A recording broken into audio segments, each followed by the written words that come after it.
This time I'll turn it over to Dr. Houts. Right, well, again, I'd like to thank everyone for coming out tonight. And what we'll do is we'll spend about the next hour, 15 minutes, hour and a half going through just a lot of material, and we could go much, much longer than that. I know a lot of people have questions, subjects that we won't necessarily get to during the presentation, but again, certainly happy to try to at least discuss those after the talk or over at the reception.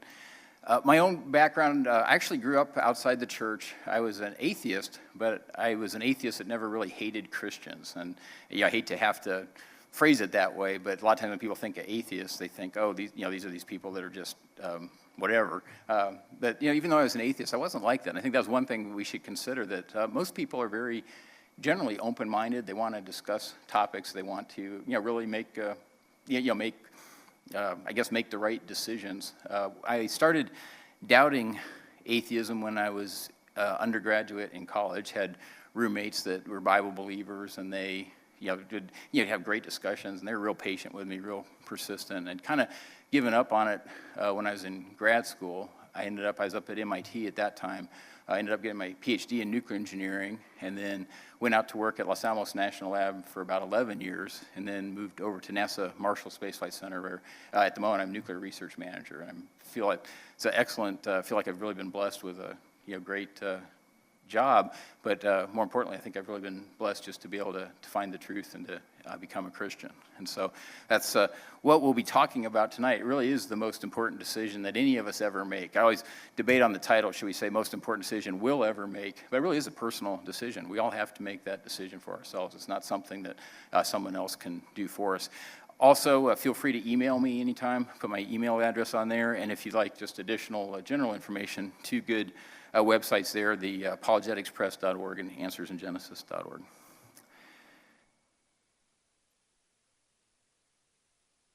So if we start out, wanted to have kind of a theme verse for the night. Joshua 24:15 could be a good verse to use. It says, "And if it seems evil to you to serve the Lord, choose for yourselves this day whom you will serve, whether the gods which your father served that were on the other side of the river, or the gods of the Amorites in whose house you dwell. But as for me and my house, we will serve the Lord."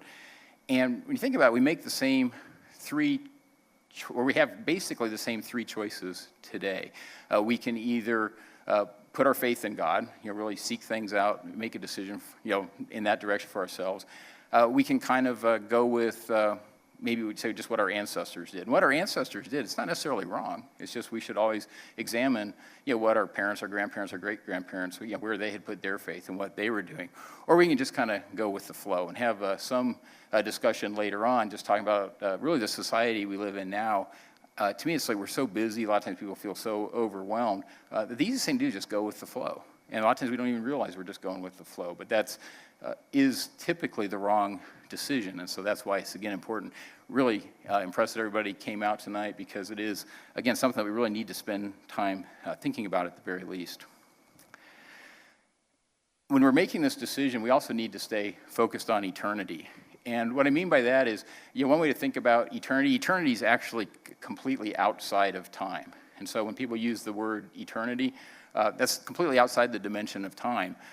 But maybe one way to think about eternity is an infinite number of years. And if we look at it that way, whatever length our physical life is on earth, it's really zero compared to eternity. I don't know about you, but when I read an obituary and the person lived to be 100 years old, well, I can't help but think, wow, that's a really long life. 100 years, that's really long. But it is for our physical lives, but it is zero compared to eternity. And so when we're making our decision about where we're putting our faith, how we're going to lead our lives, how we're going to focus, very important that we stay focused on eternity. Matthew 16:26, "For what profit is it to a man if he gains the whole world and loses his own soul? Or what will a man give in exchange for his soul?" Matthew 6:33, "But seek first his kingdom and his righteousness, and all these things will be added to you." Of course, Matthew 16:26, that's really talking about the focus on eternity. Matthew 6:33, to me it's really important, because our decision, the eternal effects are the most important, but we also have a lot of temporal effects. Our church has a very strong prison ministry. We work a lot out at the Limestone Correctional Facility, and a lot of the individuals out there, they've become Christians, and they've repented, they were baptized, they've turned their lives around from that respect. But, they're still going to be in prison. A lot of them are going to be there most of their lives. And so because for whatever reason, they'd been going down the wrong path, and so there were consequences to that. So the sooner we make this decision, the better it is, because the more it will impact our lives, both on earth and again for eternity. And of course, Romans 10:17, so faith comes from hearing, and hearing by the word of Christ. I always like to mention that one because we can talk about these subjects, and they're important topics to discuss, and they're fun topics to discuss. But what it really comes down to is that we need to be studying the Bible. And we need to, because it's through studying God's word that we really develop our faith. And so I also want to keep things in perspective. And that's, I was talking to some people here, and notice every single one of them was engineer or computer science or very, very technical. UAH, great school, a very technical school. And a lot of times as technical people, we just love to get into what others that aren't as technical might consider these very abstract or detailed conversations. And that's fun. I mean, don't get me wrong. But we have to always, again, go back to the big picture. Think again about what's really going to matter in the long run. So talking about the choices we make, and I think first point to make is we know that God gave us a spirit because we can make choices. And this one, it takes a little while to think about if you hadn't thought about it already. And a lot of you have already thought about this. But if we were purely material, in other words, if we were just a complex assembly of several trillion atoms, I think that's how many atoms are in a typical human body, we could not make choices. The only way any of us can make even the simplest choices is because God gave us a spirit. And so literally, just you're choosing to be here tonight. But I'm talking about even if I chose to brush my hair. Well, I don't have much hair, but if I chose to brush my hair back, that was a choice I just made. Even the simplest choice, if I was purely chemical, it wouldn't truly be a choice. All that would be happening would be my chemicals would be reacting based on the temperature of this room, the assembly of atoms in my body, temperature of this room, the air in this room. But it would be something that would be very predictable. And so I'm going to talk about this a little more. Of course, the choosing where we put our faith, Hebrews 9:27 is appointed for men to die once, but after this, the judgment. Went out to godatheism.com, and they say when the body dies, the brain ceases to function. At that moment, all of your thoughts, feelings, memories, and emotions cease to exist. As we do not believe in a soul, we do not believe that any of these things survive beyond the moment of death. And so that's not not going to focus on kind of the depressing nature of that quote, but again, just to emphasize that atheists don't believe that we have a soul or a spirit. And again, what you typically, if you go further on the sites, and please go out and confirm these on your own, what they'll say is, well, we're actually just a very sophisticated chemical reaction. Some will say that we're so sophisticated we might even think we have free will, but I don't buy that. I think I really truly have free will. And so but a sophisticated chemical reaction, again, I think I know, talking to some of you guys are taking fluids. You ever, ask your professor, if you were to take a log and say you were at a bonfire or campfire, and you're going to throw that log on the fire, do we have any programs that could predict in detail how that log's going to burn? And of course, the answer is no. It turns out even a log burning on a bonfire is a very sophisticated chemical reaction. It depends on the texture of the wood, the temperature of the wood, the velocity of the air going by the wood, the composition of the air. Very, very sophisticated chemical reaction. I mean, so sophisticated that we really can't predict it in detail. But the question is, does the log have a choice of where it's going to burn? And of course it doesn't. And so no matter how sophisticated the chemical reaction, again, it can't have free will. So that's, I like doing this up front because it establishes just the existence of God. Now we'll, talk about other topics, and we can say, well, does this make sense from when I say atheistic, please just take that to mean just a view without God. I'm certainly not attacking, but I used to be an atheist, and I wouldn't want someone saying, that, generalizing to what I would have felt at that point. But when I say atheistic, what I really mean is when we look through these topics, we can say, well, would atheism make the most sense, or would, this be something that maybe God was doing? Now, I do want to give some quotes from leading atheists. This was an interdisciplinary workshop about 5 years ago. It's called Moving Naturalism Forward. And you can, the reference for that is the Weekly Standard from March 25th of, I think, 2013. And, these are some representative quotes. This is actually a quote originally attributed to Francis Crick. That's another thing you notice is, there are some very educated, very qualified atheists. And so again, this is never it's just a question of where people are choosing to put their faith. It's not a question of their qualifications or their education. It says, you, your joys and your sorrows, your memories and your ambitions, your sense of personal identity and free will are in fact no more than the behavior of a vast assembly of nerve cells and their associated molecules. Who you are is nothing but a pack of neurons. And again, not showing these quotes to be, to show how depressing that philosophy is, but just showing them, they agree that we really don't have any kind of free will. This is more description, again, given in the article. It says, this view is the naturalism that the workshoppers and the Berkshires were trying to move forward. Naturalism is also called materialism, the view that only matter exists, or reductionism, the view that all life, from tables to daydreams, is ultimately reducible to pure physics, or determinism, the view that every phenomena, including our own actions, is determined by a pre-existing cause, which was itself determined by another cause, and so on, back to the Big Bang. And so what they're saying with this naturalism, or this very pure materialism, reductionism, is if they had a big enough computer, and at the alleged Big Bang, and I'll say that, we'll talk a little bit more about the Big Bang late in the talk, but what they're really saying is if they had large enough computational capability, they could have predicted that we'd be having this exact discussion in this exact auditorium, that you'd be sitting in the exact seat you're sitting in, that would be a tornado watch. I mean, because everything was just all just physical processes, nothing, again, no free will, no choice whatsoever. Another, going on in the article, talks about, this is Daniel Dennett. It says, Daniel Dennett took a different view. While it is true that materialism tells us a human being is nothing more than a moist robot, phrase Dennett took from a Dilbert comic, we run a risk when we let this cat or robot out of the bag. If we repeatedly tell folks that their sense of free will or belief in objective morality is essentially an illusion, such knowledge has the potential to undermine civilization itself, Dennett believes. Civil order requires a general acceptance of personal responsibility, which is closely linked to the notion of free will. Better, said Dennett, if the public were told that for general purposes, the self and free will and objective morality do indeed exist, that colors and sounds exist too, just not in the way they think. They exist in a special way, which is to say, ultimately, not at all. Now, there are a couple things that struck me from this quote. First of all, if he was right, if we didn't have any free will, then it wouldn't matter what they told us, right? I mean, I'm just a bunch of chemicals up here reacting. I'm going to react however I react. And but the second one is just the, I don't know what you call, like it's a little hint of some arrogance or some elitism, because like they know the truth that we don't really have free will, but they don't want to tell us that we don't have free will because they don't know how we'll behave. But then they don't see the self-contradiction. Because if we didn't have free will, again, it wouldn't matter what they told us. I don't know, does that make, so it's, you kind of get in a little illogic loop, I guess, going there.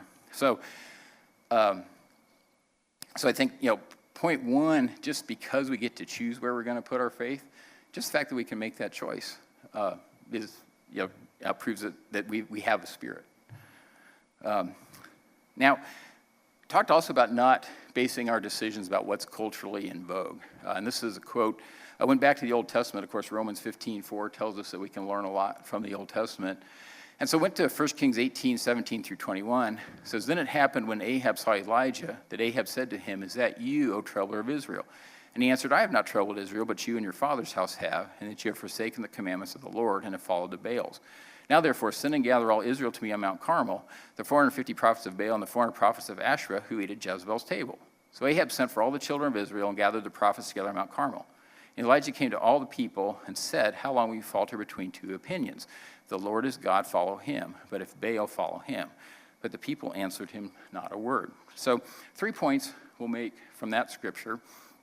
First one, it says, then it happened when Ahab saw Elijah that Ahab said to him, is that you, O troubler of Israel? Well, of course, Ahab was an evil king who was leading Israel astray, and Elijah was a prophet of God. And so it's really interesting how that gets twisted. In other words, the person who's leading the nation astray is calling the prophet of God evil. And so we see that same thing today. You notice that Christians get blamed for a lot of things. Typically it's some things might be deserving if someone's claiming to be a Christian and they're acting in a way that's completely different than what how the Bible would tell them to act. But at that point, again, it's not fair to have that be an attack on Christianity. It's just pointing out that that person isn't acting the way the Bible would tell them to act.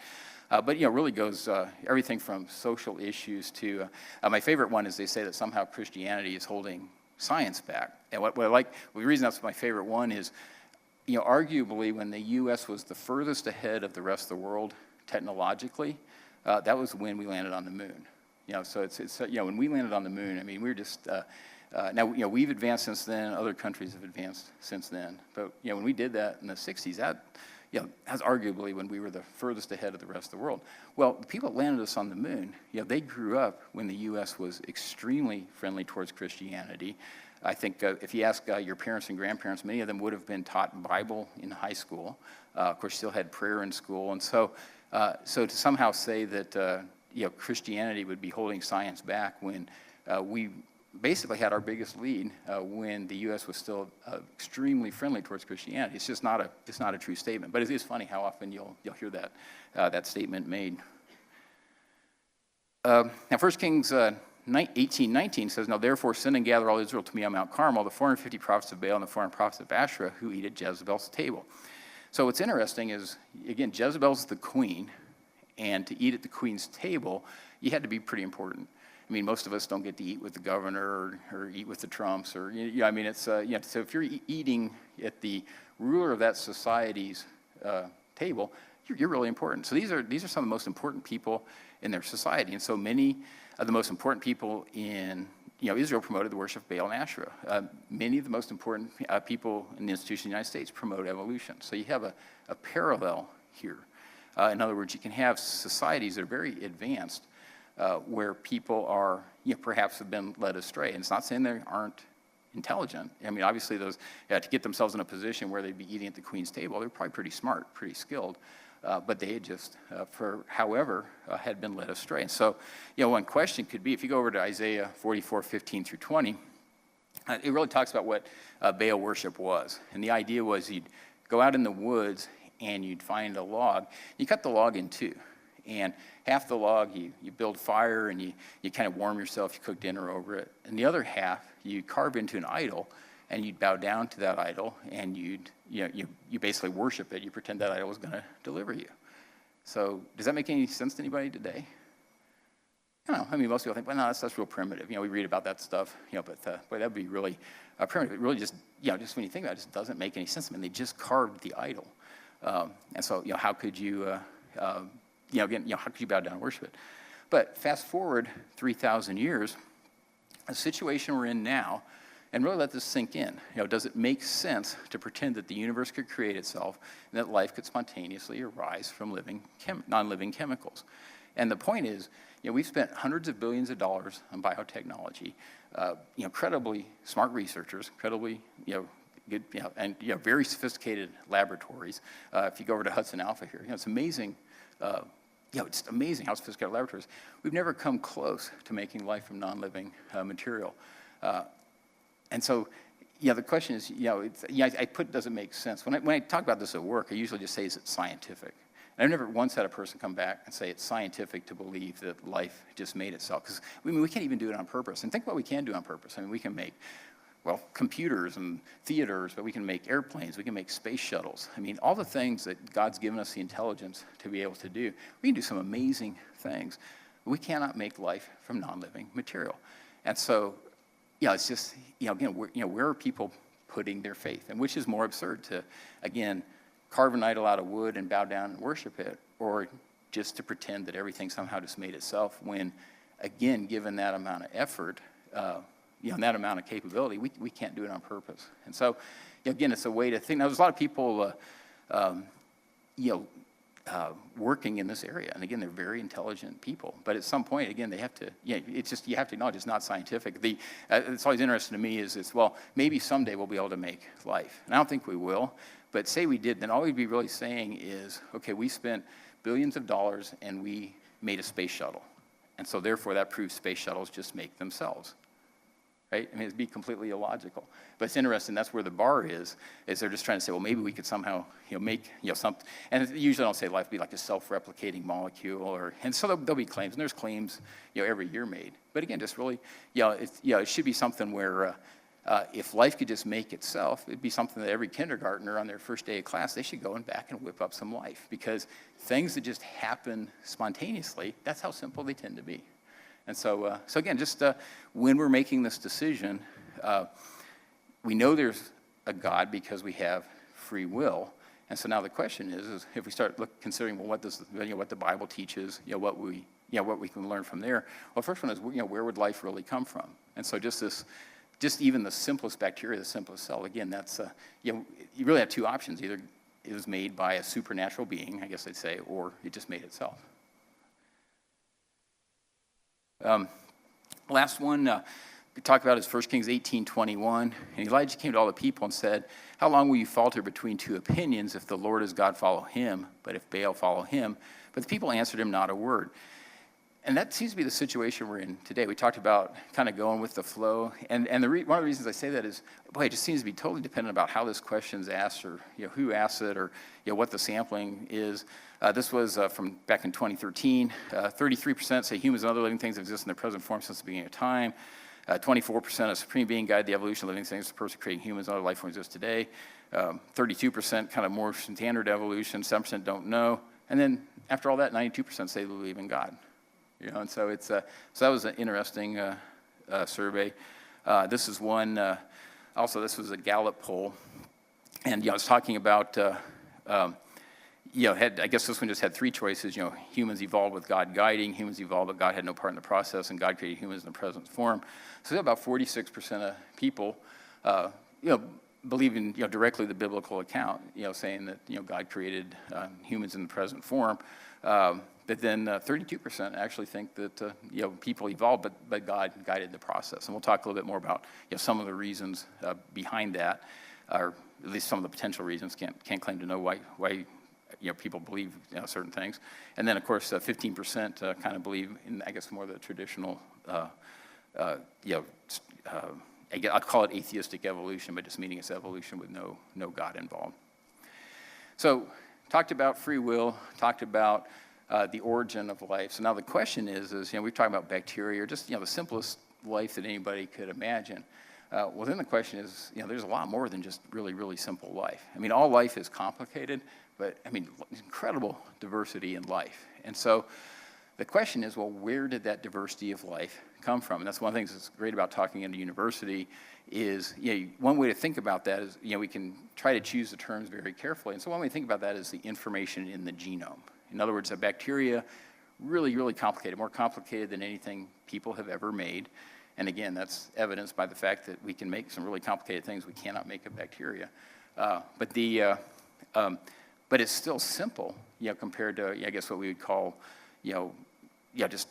higher life forms. Everything from people, but even, rabbits to earthworms to, it'd still be very simple. So where'd the additional information come from? And so, looking at the biblical account, creation would say, given a complete encyclopedia, write a sentence about butterflies. And what I mean by that is during creation week, God would have put all of the genetic information for all the different life that we see around us, all the physical characteristics of that life in the original created kinds. Now, the other alternative is to somehow try to start with a bacteria and just maybe use mutations and natural selection to try to create all the information we see around us. So an analogy might be creation given a complete encyclopedia, write a sentence about butterflies. In other words, have this tremendous amount of information. I'm just going to take a little bit of that information to write that sentence. Neo-Darwinian synthesis would be just basically, what people oftentimes refer to as evolution, is given a sentence about butterflies, write a complete encyclopedia. In other words, starting with just that little bit of information in that bacteria, again, assuming that bacteria somehow made itself, but that little bit of information in bacteria, you have to generate all the other information for all the other life that we see around us. And so evolution would require an unimaginably large addition of genetic information, again, to turn a simple life form to all the diverse life we see around us. Now, what we observe from real science is that natural selection acting on mutations, so natural selection mutations, either information neutral or results in a loss of information. if we go into textbook examples of evolution, and we'll go through a few of them, they either show nothing, or what's really ironic is some of the examples for evolution are actually showing the opposite of evolution. And again, that's when we're looking at this idea of where does the information in the genome come from. And then the other term that just be careful with, because you'll see it a lot, is a microevolution. If someone isn't really thinking about what's actually going on, it can actually end up being a deceptive term. So I'll give an example. This is, I'll use Darwin's finches. You know, Darwin's finches and peppered moths are two of the examples that are most used in textbooks. The only thing I wanted to mention on Darwin's finches, unfortunately, it looks like they're going to go extinct. There's a fly, and this is really nasty, but the fly basically, the larva of the fly ends up eating through the beak of the baby finches and destroying their brains, basically. And so, as I was saying, this huge mortality rate amongst Darwin's finches. But even, so they're talking about, and there's actually this huge ongoing, I don't know what you call it. It's almost like biological warfare, because we're trying to figure out how to get rid of this fly so it doesn't make the finches go extinct. And so so a lot of work going on down in the Galapagos. But they say kind of the best guess is that they'd be extinct in about 80 years. And this is Smithsonian Magazine from a couple years ago. But there's other, a lot of articles about this. But again, the main point on the Darwin's finches. If they go extinct, that's a huge, it's a loss of genetic information. There's a lot of genetic information out there, but that would be a loss. They've already, they think that one of the 14 species has gone extinct, and that's, or may have gone extinct. I was listening to a PBS special about a month or two ago, and so they haven't been able to find this one species, so that's a loss of genetic information. But even, the species, the good news is the good news, bad news is they're closely related. But of course, being closely related, that's fully consistent with those finches just developing from all the information that was in the original created kind. In other words, whatever created kind they came from had the genetic information for all of the different types of finches that we see. And that's, again, where the evidence points. And again, the good news is we might be able to breed back, or at least, it might give us a better chance of saving the finches. Now, a more direct example of what we'll be talking about this particular subject, this would be peppered moths. And that's another, this was from a Biology Visualizing Life. And basically the discussion with the peppered moths is you have the two forms of the peppered moths. And I'm not sure if it's still in the textbooks being used today. It's a fairly old textbook.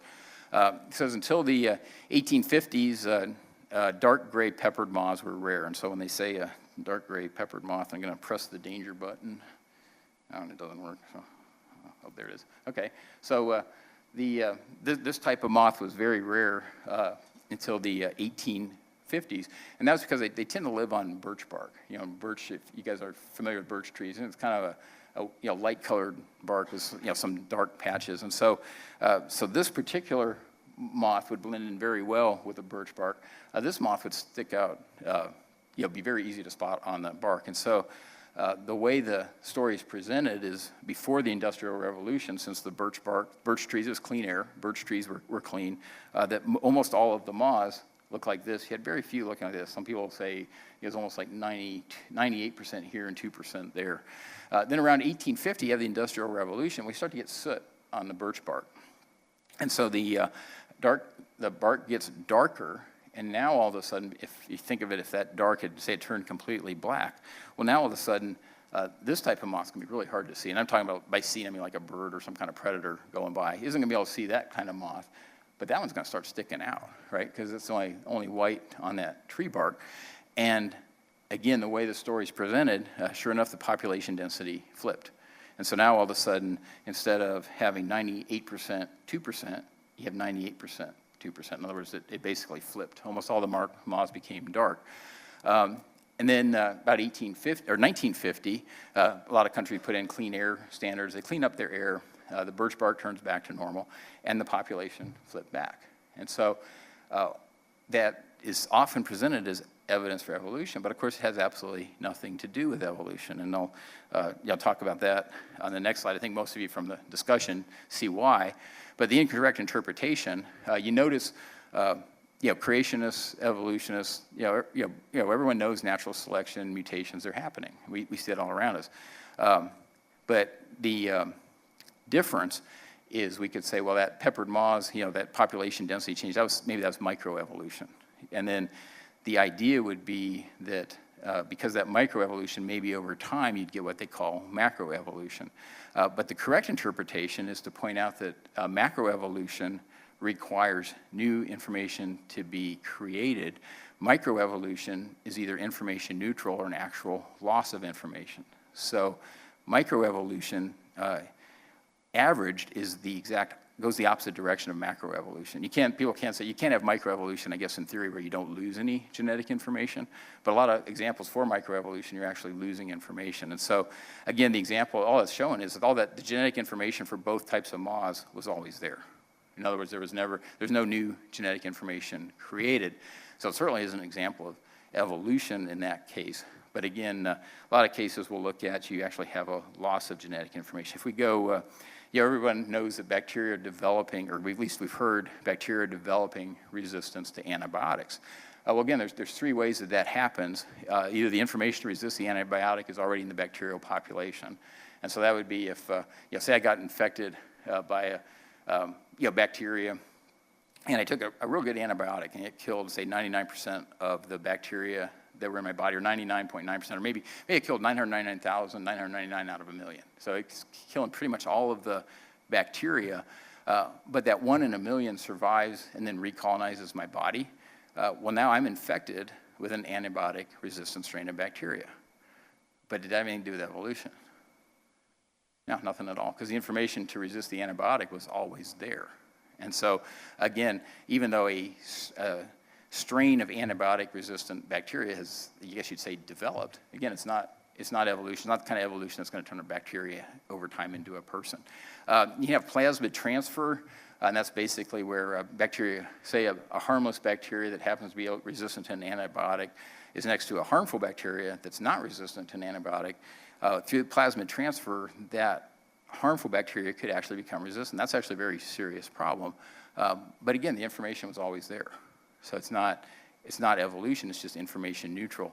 Now you can also have a mutation that's an information loss that makes the bacteria more resistant to antibiotics. And so examples you'll have talk about, say, losing a control gene where the bacteria is producing a certain enzyme in excess and under almost any normal condition, but by losing that control gene, so it's a loss of information, it makes it more survivable in the presence of certain antibiotics. Or it could, say it can reduce the efficiency of a chemical pumping mechanism. Well, if that chemical pumping mechanism is what we were trying to use to get the bacteria to uptake the antibiotic and kill the bacteria, that loss of information can make the bacteria more survivable in certain conditions. I think an example, if you go up to Mammoth Cave, and I think it's still there up in Kentucky, a long time ago though, at least, they had a sign, and it was talking about how these fish in that cave had evolved the capability to not have eyes. And I was still an evolutionist when I read that. I was pretty young, but I was like, even at a young age, it just didn't make sense to me. I mean, why would you say you evolved not having eyes? And so, well, the idea was that, down in the cave, and you guys probably all been on cave tours, if they turn the lights off, your eyes aren't doing you any good. Your brain will actually, you can put your hand there. Some people say they see their hand, but that's just your brain knowing your hand's there. You really, if there's no light in the cave, you cannot see anything. So the eyes wouldn't do a fish any good, but you can think of at least two situations where, say that fish gets in a fight with another fish. Well, the fish that, say, had this horrible mutation, just has a scale where its eye's supposed to be, normally be, wouldn't live long at all out in the sunlight. Well, with that mutation, it could actually be more survivable if it's in a fight, because now it doesn't have a weak spot. That other fish got a little weak spot, pick at its eye, but it's got a scale where its eye would have been. You could also think just swimming along, you bump into the side of the cave pond. And, well, if I got a scale there, so what? But, you run in, take an eyeball and run it into the side of a cave pond. I mean, you can scratch, you get infected. So loss of information, if that you end up losing the capability to have a visual system. In other words, through genetic drift, that first mutation, we just have a scale there. So loss of information, but it can have a survival advantage. And so even though we could say, well, it's microevolution to, for those fish to no longer have eyes, it's the opposite of macroevolution, because information has been lost in that case. I'll give a business example. Anybody ever go to an investment seminar?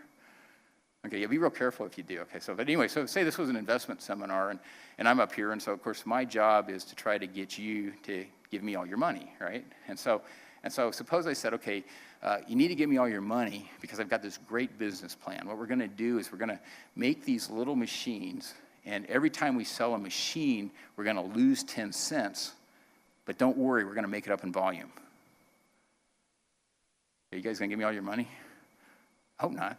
Because all that's going to happen is the more volume we have, the faster we go bankrupt, right? So that's what we see with a lot of these cases of microevolution. You're losing information. And so over time, microevolutions, what we define as microevolution, it's going to cause a species to go extinct. It's not going to lead to, you're going the wrong direction. In other words, you're losing information instead of gaining it. New breeds of dogs and cats, that's probably a really good example of the opposite of evolution. And the only reason I mention that is there's high school textbooks out there that'll still say, well, yeah, we see new breeds of dogs and cats in the pet store every month, and that's like evolution. It's like, no, that's the exact opposite of evolution. Because, again, the way we develop new breeds is we're actually breeding out information. And that's, it sounds, if you think about it, that's how new breeds of dogs and cats are developed, is by actually breeding out information. And that's why a lot of times you get a real purebred, they'll actually have some genetic issues. I know various, purebred dogs, especially, they'll have certain genetic issues. Well, that's why, because that purebred's been developed by trying to remove genetic information that isn't wanted. And so it's almost, again, almost always, if not always, it's going to be a loss of information. And then, of course, natural selection, again, same thing. It can either be information neutral or it can be, a loss of information. So I'm going to give an analogy, but I want to go back and don't ever like going too far without putting some scripture in. 1 Corinthians 12, 17 through 20 says, if the whole body were an eye, where would be the hearing? If the whole were hearing, where would be the smelling? But now God has set the members, each one of them, in the body just as he pleased. And if they're all one member, where would the body be? But now indeed there are many members, yet one body. Now the reason I mention that is what we're observing from real science now is we accumulate between 100 and 1,000 mutations every generation. And so every single one of us, we have our own unique set of mutations. And where this will become very important is if we let our society start focusing purely on the physical, we ignore the spiritual, then it can instantly degrade into, well, my mutations are better than your mutations, and so again, we have to keep the focus on the spiritual, but realize that we all have different mutations, but again, we're all created in the image of God. God wants us all to be saved. So it's and so that's something important to remember, because I'll go through this example. And suppose I would, of course, say we're starting with Adam and Eve, but suppose you're just starting with, anybody in this room. We say that, everybody looks real healthy. So we're starting out with, say, perfect DNA. And then every generation you're going to add 100 mutations. And then, of course, you do have natural selection. And I'll stop personifying it, because, again, it gets a little morbid. But so what I want to do is, instead of working through example using just people, we'll use cars. Okay, again, love talking at technical universities. Everybody likes cars. So say you envision the perfect automobile. And so you have just, in your mind, okay, this is the perfect car. And then you make a manual for manufacturing that car. But then what I want to do is go ahead and, once you've made that perfect manual for making the perfect car, we'll go ahead and make 1,000 copies of that manual, and then change 100 words in each of those manuals, but they're different words, just randomly change it. So you see where I'm going? You got 1,000 manuals, and in each one you just kind of close your eyes and change 100 words. So they all have their 100 mutations, but they're all different mutations. Now take those 1,000 manuals and go ahead and make, say, 1,500 cars. And so what are those cars going to look like? Well, they're not going to be perfect anymore, because you would have had, the words would have been changed. And chances are they're going to look different, depending on which words were changed in the manual. Sometimes the word change might be very minor. Say I don't know. Say you say the armrest isn't on the seat anymore or something. Okay, well, you don't really care. You don't use your armrest that much. But other mutations, you could have the engine on the roof of the car, right? And so if you want a running car, what you're going to do is you're going to keep, in this example, say we'll keep the 1,000 cars that you like the most, and we'll get rid of the 500 that you like the least. In other words, the 500 that just plain don't run or don't serve function. So that's natural selection. So then repeat the process. I kept these 1,000 cars, and I'll have certain manuals that I used to make those 1,000 cars. Go ahead and make 1,500 copies total of those manuals. Make 1,000 copies total of those manuals. Go through, change 100 more words in each of those manuals, and make your cars again. Keep the 1,000 you like the best. Get rid of the 500 you like the least. You do it again. You're always starting with 1,000 manuals. You change 100 words in each manual. You make 1,500 cars. And of course, that selection pressure where you're getting rid of 1/3 of the cars, most mammals can't survive that. That's actually too high of selection pressure. So we're almost being generous in that case, saying that that's how many you could get rid of. And so, if I wanted to be, tongue-in-cheek, I'd say, well, how long does it take that car to turn into a jet airplane? Of course, that's not the direction you're going. It's just, and what really, in reality, is going to happen is you're eventually going to no longer have a manual that can make an operating car. And a lot of people run calculations, and a lot of people come right out and say, if God wasn't sustaining his creation, we would have already had this error catastrophe. Now, that's hard to discuss, but the point is at this point, it's kind of a common sense type analogy.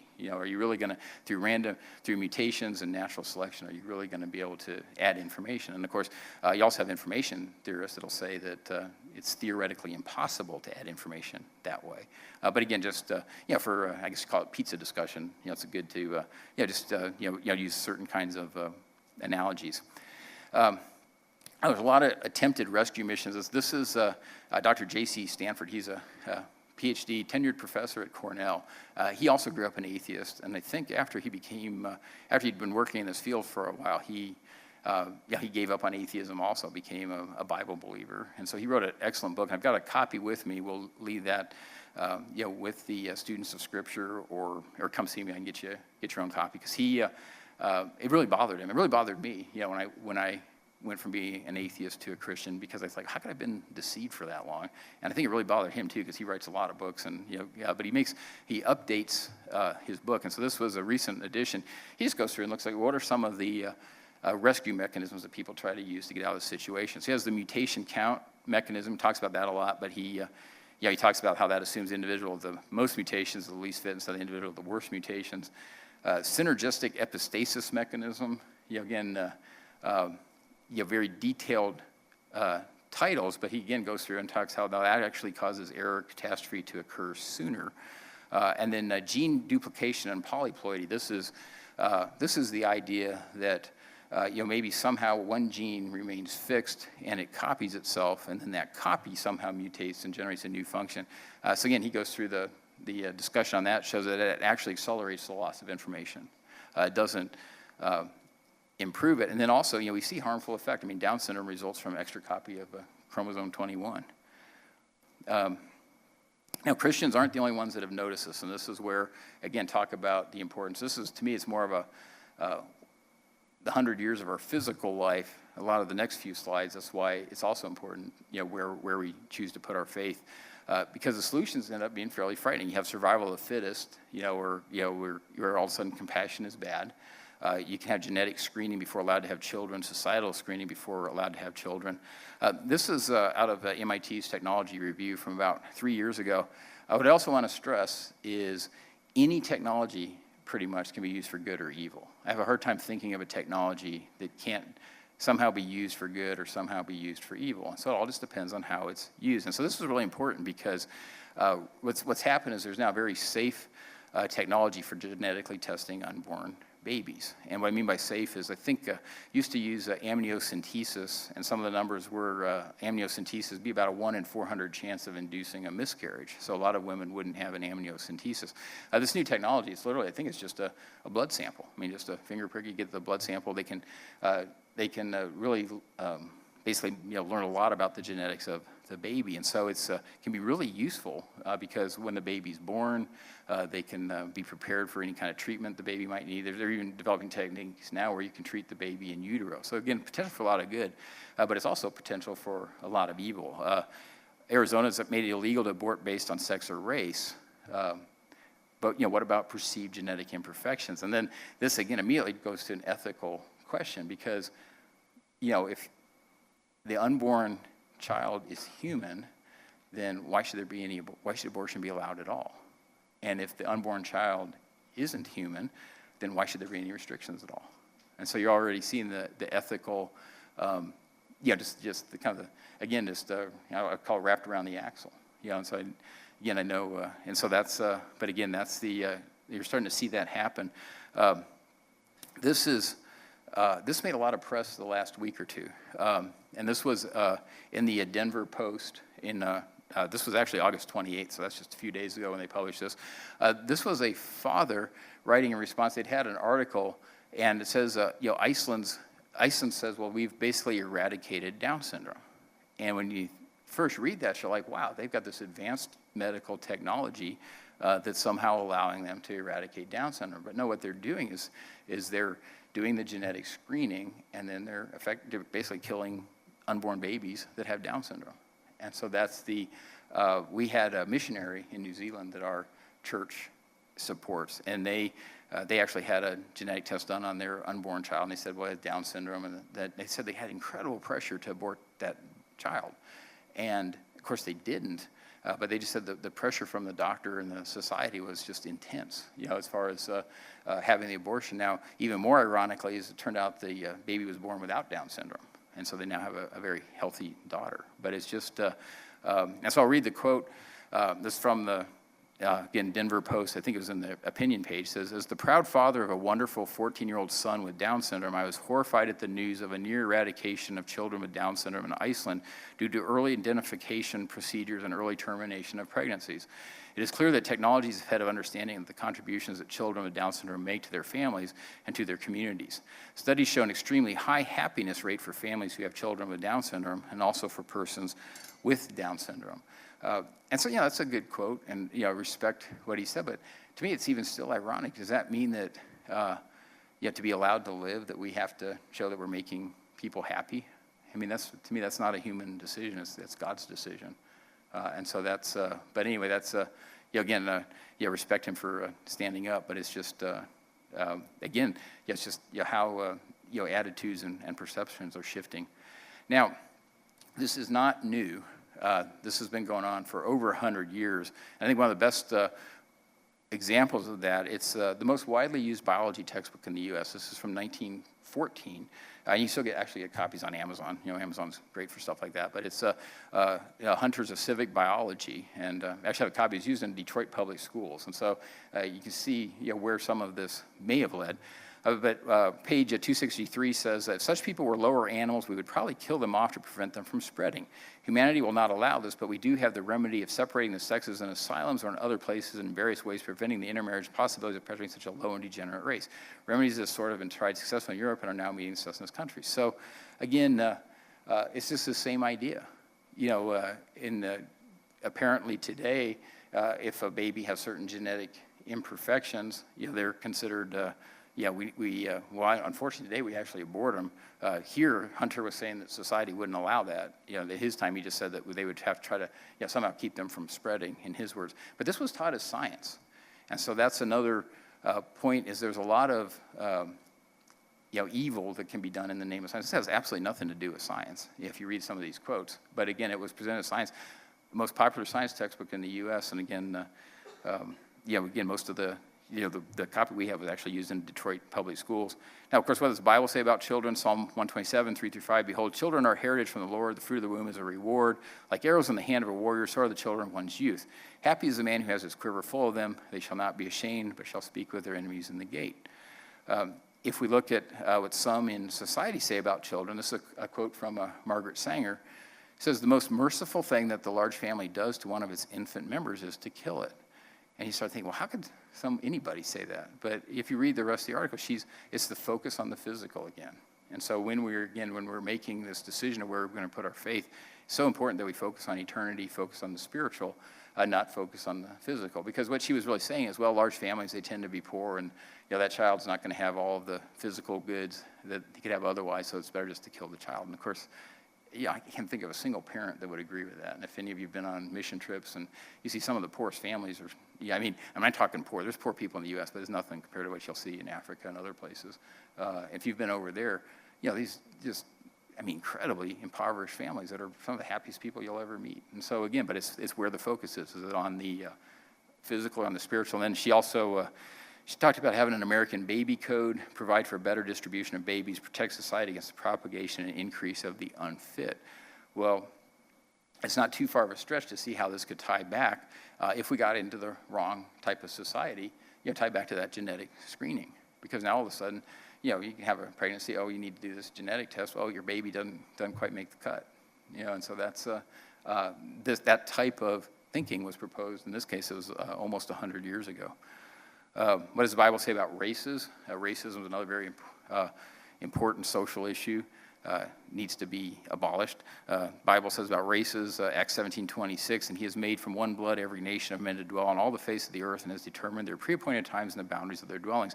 What's ironic about this is this was 50 years ago, this was used as a way to try to discredit the Bible because, hey, we've got all these different quote-unquote races around, and so that obviously shows the Bible's wrong there. Well, of course, real science advances.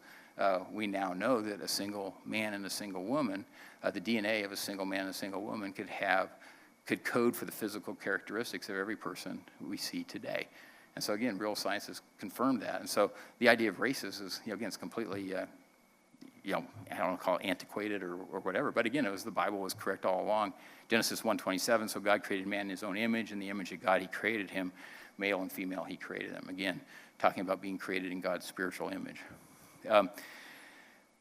Some in society view of races, again, quoting Margaret Sanger, says, we should hire 3 or 4 colored ministers, preferably with social service backgrounds and with engaging personalities. The most successful educational approach to the Negro is through religious appeal. We don't want the word to go out that we want to exterminate the Negro population. And the minister is the man who can straighten out that idea if it ever occurs to any of their more rebellious members. And again, I'll encourage her for putting that in writing. And again, you can still buy copies of that today. I didn't encourage her. I don't know what the right word is. Would never want to encourage her, but I guess it's almost impressed that she would put that in writing. Not in a good way, but it's just she would definitely can't accuse her of holding back. That's one thing. But again, was she a free thinker, or was she simply acting upon what she had been taught? So I go back to that same science text, quote unquote science textbook. This George Hunter's A Civic Biology. Says, at the present time there exist upon the earth 5 races or varieties of man, each very different from the other in instincts, social customs, and to extent in structure. These are the Ethiopian or Negro type originating in Africa, the Malay or brown race from the islands of the Pacific, the American Indian, the Mongolian or yellow race, including the natives of China, Japan, and the Eskimos, and finally the highest type of all, the Caucasians, represented by the civilized white inhabitants of Europe and America. So we taught this as science. And some people say, well, how could you have racism? Now, lots of reasons that people are racist, but what was so horrible about this being taught in our science classes is now they could claim they had some scientific foundation, that somehow they had science backing them up for being a racist. What's really ironic about this is a lot of us heard about the Scopes trial, where it really came down to, specifically the trial was a little more detailed, but it really came down to was the U.S. going to teach evolution or not? Well, this was the book that was supposedly used to teach evolution. And so, the book that everybody celebrates that trial, this is what it said. Now the question is, so was Hunter a racist, or was he just quoting what he'd been taught in science? Well, this is a quote from Charles Darwin. Again, you can buy his book still. These are all out of The Descent of Man, and so written long before Hunter's book, says at some future period, not very distant as measured by centuries. And I apologize in advance. This is an extremely racist quote. It's worded eloquently, but it's one of the most racist quotes you could think of. Not very distant as measured by centuries, the civilized races of man will almost certainly exterminate and replace savage races throughout the world. At the same time, the anthropomorphous apes will no doubt be exterminated. The break between man and his nearest allies will then be wider, for it will intervene between man and a more civilized state, as we may hope, even than the Caucasian. Okay, so wow, we're going to be more civilized than the Caucasian, and some ape as low as a baboon, instead of as now between the Negro or Australian and the gorilla. So again, it's an extremely racist quote, and this is what Hunter and others were drawing on. It was Charles Darwin. Of course, Darwin still. There's places. If you go up to MIT, they've got Darwin's name, carved in stone up there. So he's still, I guess, almost deified in a lot of circles now. But these are his views, and unfortunately, his I'll call it religion, that's what led him to these types of views. Also talked about the average mental power in man must be above that of woman. This man has ultimately become superior to women in poetry, strength, voice, etc. But that's where, again, some of these false sciences can lead a person. And then again, talk about some of the other contemporaries, Margaret Sanger again. We should apply a stern and rigid policy of sterilization and segregation to that grade of population whose progeny is tainted or whose inheritance is such that objectionable traits may be transmitted to offspring. Adolf Hitler. If nature does not wish that weaker individuals should mate with the stronger, she wishes even less that a superior race should intermingle with an inferior one, because in such cases all her efforts throughout hundreds of thousands of years to establish an evolutionary higher stage of being may thus be rendered futile. So I'm not saying Hitler was a racist because of science, but he could use science to justify his racist positions, because no one really knows why, or false science. Again, I want to make it very clear that is completely wrong, but that's what we were teaching as science around 100 years ago. And so again, false science often used to claim evil is good and good is evil. Woe to those who call evil good and good evil, who put darkness for light and light for darkness, who put bitter for sweet and sweet for bitter. Woe to those who are wise in their own eyes and prudent in their own sight. Woe to men mighty at drinking wine. Woe to men valiant for mixing intoxicating drink, who justify the wicked for a bribe and take away justice from the righteous man. Now, a few other topics. Now, this is where I would say false religions are actually hindering real science. And so I'm going to talk about, go through just a few examples, and we'll go quickly because we just have still have a few minutes left. But so one of those would be this whole idea of vestigial organs. And the way it's portrayed, and again, unfortunately, this is still in a lot of textbooks, even though we've known it's incorrect for over 10 years at least, probably longer than that.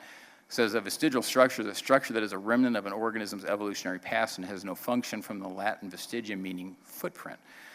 And so, again, it's a remnant of an organism's evolutionary fact, just straight, that has to be it. Of course, from a biblical standpoint, we say, well, the functionality of some organs and structures may have degraded since the original perfect creation. In other words, once Adam sinned, we know that the creation began to decay. The Bible tells us that. So they might not be as perfect as they were at the original creation, but, it's defined above, remnant of an evolutionary past. They just don't exist. And they're really just evidence for scientific ignorance, not evolution. Give some quotes. This is another biology textbook. Says a vestigial structure is a body part that no longer has a function. How is a vestigial body part evidence of evolution?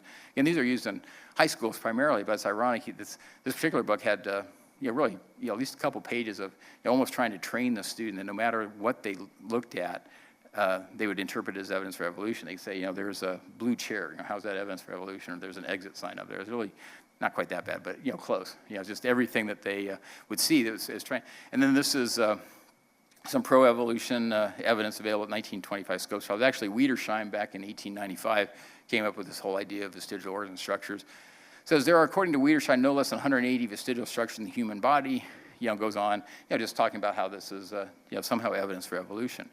Well, of course, the punchline is since 1895, we've found important functions for all 180 structures believed to be vestigial only a century ago. And many of those functions are vital. And so, but you think about it, suppose it's the year 1896, so a year after Wiedersheim published his book, and you have some brilliant young anatomist comes out of college, well, are they going to spend their career studying one of these vestigial organs and structures? Well, of course not. I mean, it's this useless evolutionary leftover. They're not going to waste their time on that. And so that's one evidence, because the question could be, well, why did it take us, probably 110 years? The appendix was the last holdout. Why did it take us 110 years to figure this out? Well, for a while, it'd be, why would anybody have bothered actually studying those? Used to be, you guys might all be too young to remember it, about 10 years ago, this idea of junk DNA flared up. Somehow all of our, 98% of our DNA was just junk. And it never did make sense, but of course that's been disproven. I don't think people fell for the junk DNA argument near as much as they fell for the vestigial organ argument. But again, it's just, again, as data and real science advance, again, it confirms the biblical account. Just a few, talked about the appendix. I won't read all these, but again, this was back in 2003, although it used to be believed that the appendix had no function, it was an evolutionary relic. This is no longer thought to be true. Its greatest importance is the immunological function it provides developing embryo. So a lot of, really around, I guess, 2003, in that time frame is when a lot of publications came out, just talking about all the functions of the appendix, which again was thought to be vestigial. You can look at other, even the initiating membrane, that's that little pink lump in your eye kind of next to your nose. again, how that ever made the list, I guess, again, we didn't know much when that list was made, but, it's a support and control structure for the eye. It's, produces a portion of tears, really helps with eyeball movement. So again, it's very important, but it was once thought to be vestigial. Human hair was thought to be vestigial. Tonsils and adenoids were once considered to be vestigial. Again, talking about, doing damage. I mean, here, 1930s, it was really as soon as a child got a sore throat, it'd be like, well, let's get the tonsils and adenoids out. And they started figuring out, well, no, actually healthy tonsils and adenoids do some good. And again, just, I think good evidence for that is 1930s, over 50% of the people had their tonsils and adenoids removed. By 1971, it was only about 1.5%. And so again, people, again, it's like if I might need my appendix out. At my age, I can live fine without my appendix. If someone needs their tonsils and adenoids out, you can live without them. But they do have important functions. And then I'll just bring this one out because it's amazing, again, how fast, as science advances, it really is debunking a lot of these ideas that were, at least in the past, used to promote atheism. This was actually Richard Dawkins. He's a fairly famous atheist. Wrote a book in 2009. One of his quotes was, "What pseudogenes are useful for is embarrassing creationists. It stretches even their creative ingenuity to make up a reason why an intelligent designer should have created a pseudogene unless he was deliberately setting out to fool us." Well, 2012 and beyond, literally 3 years after that statement, we got extensive evidence that pseudogenes have functions. And I think the best one is just go ahead and quote just right here in Huntsville. This made the Huntsville Times. Starts out, said, vast parts of the human genome thought to be junk DNA are really filled with millions of cellular switches helping choreograph the roles genes play in human life and disease. Scientists said today, researchers from 32 laboratories around the world, including Huntsville's Hudson Alpha Institute of Biotechnology, announced a simultaneous publication of 30 scientific papers detailing new discoveries in the ongoing ENCODE project. So again, real science advances. It confirms what we already knew. The reason I said it's hard to believe anybody ever fell for the junk DNA argument is, if you've ever worked on, say, pick something really nasty to work on. Transmissions are horrible. I hope none of you ever had to try to work on a transmission. But the whole what the junk DNA argument would be basically saying, if you look the first few pages of a transmission manual will typically be the parts list, all the parts in that transmission, and the rest of the manual is how those parts go together. And what they were trying to say with the junk DNA argument is all that mattered was that parts list. You didn't care about the rest of the manual. So it's kind of crazy to start with. But anyway, it took, if you go back and you look 10, 15 years ago, you'll hear people talking about junk DNA or genes that don't do anything. But I think that's passe also by now. Another discussion topic, a lot of times people talk about homologous structures. Again, if you look at, say, the bones in my arm or leg and the bones, arm or leg of, say, dog or cat or other kinds of animals, there's similarities. I mean, you definitely see physical similarities in amongst different kinds of life forms. So there's two ways to interpret it, and the one I want to point out to is it's not a scientific argument; it's really a religious argument. So this is the kind of the anti-biblical view. It says this observation makes little sense for created objects. Again, this idea that there's physical similarities between life forms, since a creator could mix and match features observed in any organism. Well, is that a scientific statement? Not really scientific, right? I mean, that's just that person, claiming to know the mind of God at that point. But it's actually at the Department of Zoology website for University of British Columbia. So that's what's when you get into this particular area, you notice it's a lot of religion mixed in with just observations, I guess you'd say, because a lot of it's, and so that's, again, it's not a scientific statement at all, but it's on a website that you'd at least assume was somehow scientific website. Then, of course, some of the textbooks, again, homologous structures are similar because they are a modified version of structures that occurred in a common ancestor. Same book, that always, everything's evidence for evolution. What other evidence is there for evolution? Talks about, again, talking about similarities and the homologous structures.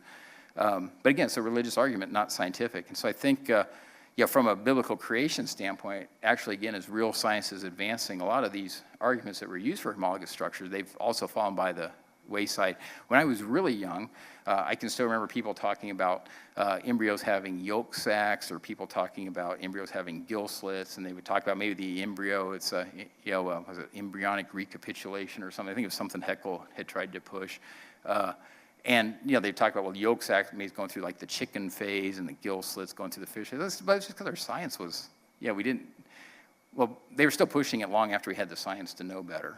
But, at some point, if you just did a very cursory observation, you say, okay, that kind of looks like a yolk sac, or yeah, that kind of looks like a gill slit. Well, now you're figuring out it's actually a very ingenious solution to, effectively, when you think about it, turning a fertilized egg into a human being.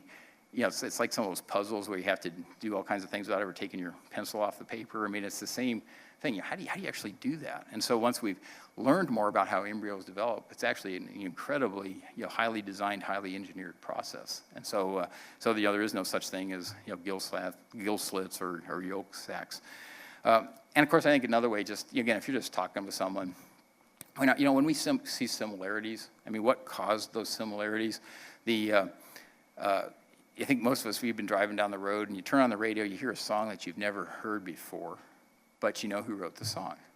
I mean, I think, or you have a pretty good idea who wrote the song. Especially if you're a music fan or you like listening to the radio. Well, how do you do that? How can you've never heard it before, but you turned on the radio and you had a pretty good idea who wrote the song. Well, of course, it's because of the similarities. You had everything from just the voice to the musical tone. It could be the theme. If people are really into art, I know people that can, they could spot a painting at that back door over there and, tell you who painted it. I have no idea how they do that, but they actually, because they're so into art and they could just see the similarities between that painting and paintings that they might have recognized that same artist had also painted. Car models from the same company have similarities. So our experience, when we see similarities, it's because you had the same creator. With music, you had the same musician. Artists, you had this, art, you had the same artist. Cars, you had the same car manufacturer. So all our experiences, when we see similarities, it's because you had the same creator. Well, that's exactly what we see in life. God created all life, and so we expect to see similarities in life. But the key difference is only man is created in God's image. Now, that's his spiritual image, but that's a huge difference. There's no other... that is the difference between man and other life forms. I don't have to have a bone that's completely different than the bone in a dog's leg to prove that I'm different than a dog. It's what makes me different than a dog is that people are created in God's image. We have a spirit, as we talked about at the start. We can make choices. So I want to wrap up with a few slides. We'll try to finish up here in about 15 minutes or so.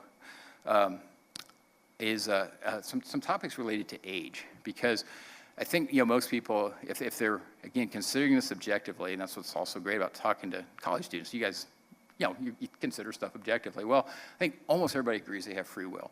I've only had 2 people that told me they didn't have free will, and I think only one of those 2 actually believed it. I think the second one just wanted to end the conversation, And so, but and so that right there, you're establishing the presence of God.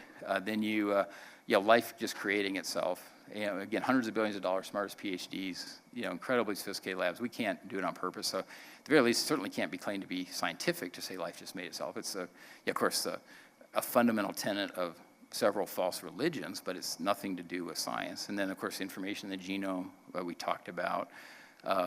Again, that information isn't creating itself. That's what we're seeing from real science. And then vestigial organs, homologous structures. But a lot of times then people come back and say, yeah, but the Bible, maybe they know there's a God, but then they struggle with the Bible because they say, well, yeah, but what about this age question? And so this quote from Sir Frederick Hoyle, he actually coined the name Big Bang. So he's the person that named the Big Bang. And he says, the likelihood of the formation of life from inanimate matter is 1 to a number with 40,000 noughts after it. It is enough to bury Darwin and the whole theory of evolution. There was no primeval soup, neither on this planet nor on any other. And if the beginnings of life were not random, they must therefore have been the product of purposeful intelligence. And so I think anybody in here, if you get someone say that to you, you're like, well, boy, this person's ready for Bible study at least. He's saying there had to be intelligent design. He's rejected evolution.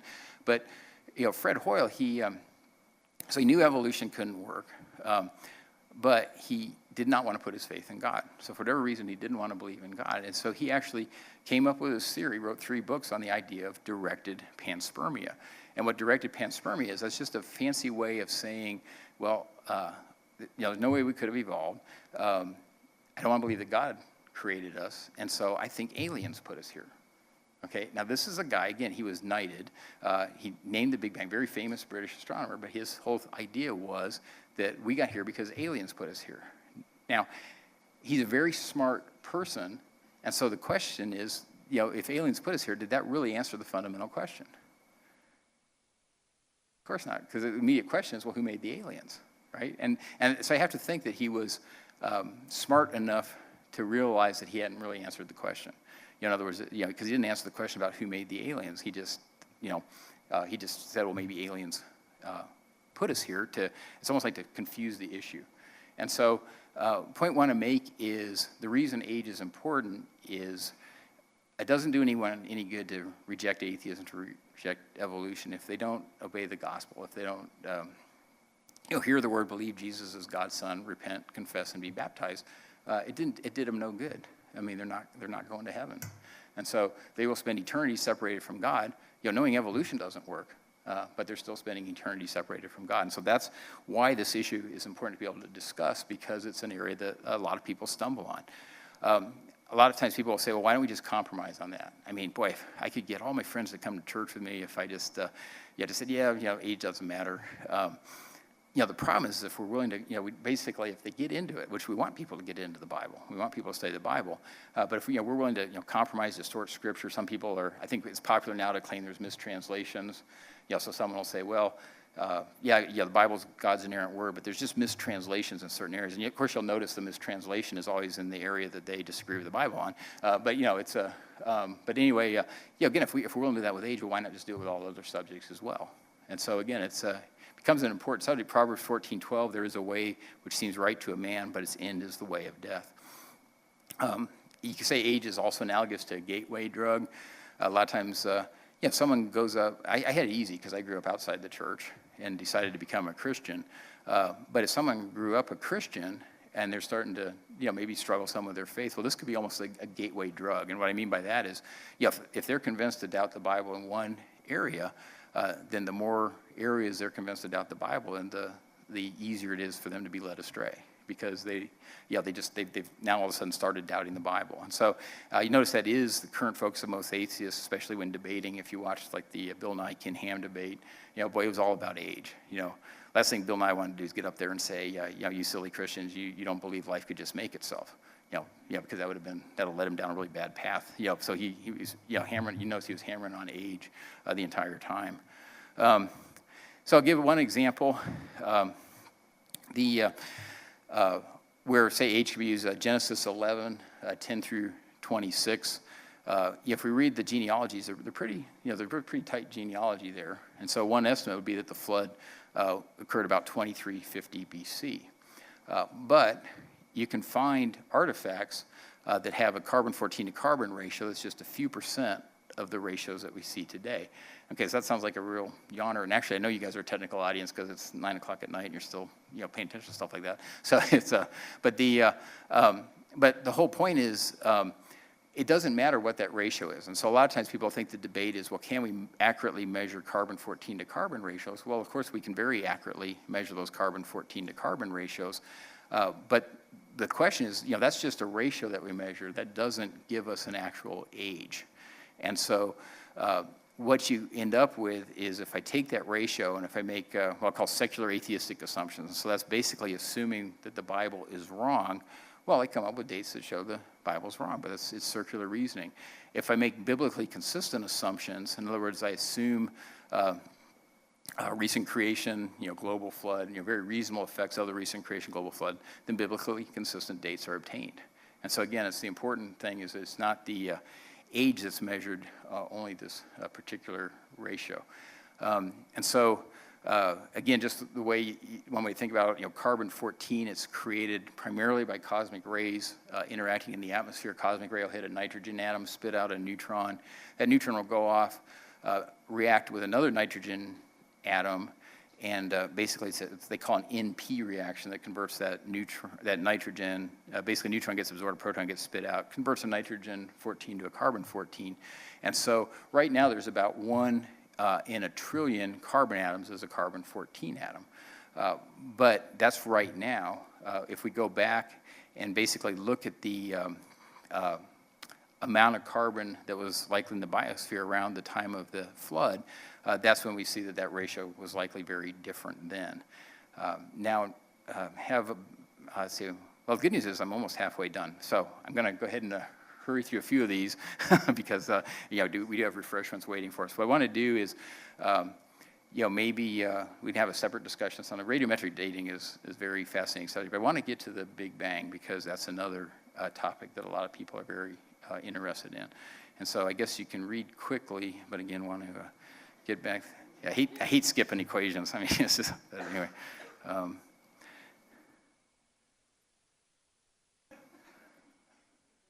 Okay, so now just a little discussion on the Big Bang.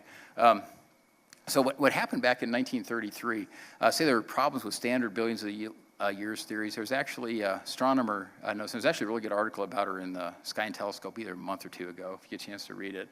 But she noticed that from the spectra of stars around galaxies, that the spectra of those stars, it wasn't what we would expect. So she said that there were problems with these theories, and those were recognized as early as 1933. Mid-1970s, that evidence started to be publicized, and so that really became overwhelming. And so they introduced two concepts called dark matter and dark energy. And right when they said, okay, this isn't working, we've got to introduce some new concepts, about 50% of the universe had to be dark matter and dark energy. But now that fraction is up to 96%. And so again, it was actually real science is advancing. We see these issues, and so we have to figure out a way to, how do you address those issues? Well, a lot of people would say, unfortunately, we decided, we just adding kind of these fudge factors. In this case, it's dark matter and dark energy. This is a quote from former NASA Administrator Mike Griffin. What is the value of discovering that literally 95% of the universe consists of dark energy or dark matter, terms of things that we as yet know nothing about, but they make up 95% of our universe?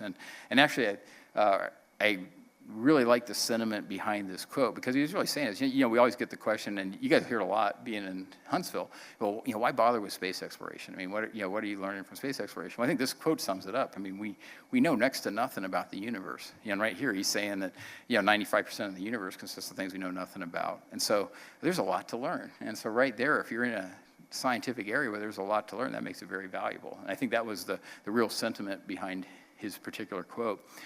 This quote's out of Scientific American. It says, it's been noted that names dark matter and dark energy serve mainly as expression of our ignorance, much as the marking of early maps with terra incognita. I like the quote at the bottom. It says, dark energy considered even stranger. The only thing we know about dark energy is its name, because again, it just something that we kind of created. And so here's where we're at. Right now, we have a lot of data and observations that are inconsistent with the prevailing theory. And one way to think about it is we're explaining those away with sophisticated fudge factors. And so we have dark matter and dark energy can be distributed throughout the universe in any fashion desired. Dark matter and dark energy can have any property desired. We have lots of new concepts. I think inflation, talk about that a little bit later, but we also have dark flow, dark light. So what I want to point out is a similar approach could be used to support virtually any theory imagined. And so one way to think about that, so at least we'll get to do one little bit of math tonight. If I think I have my observations, and then suppose I'm just allowed to add in fudge factors, and this is any theory at all, not just picking on the Big Bang, but suppose I have my observations, and then I'm allowed to add in fudge factors.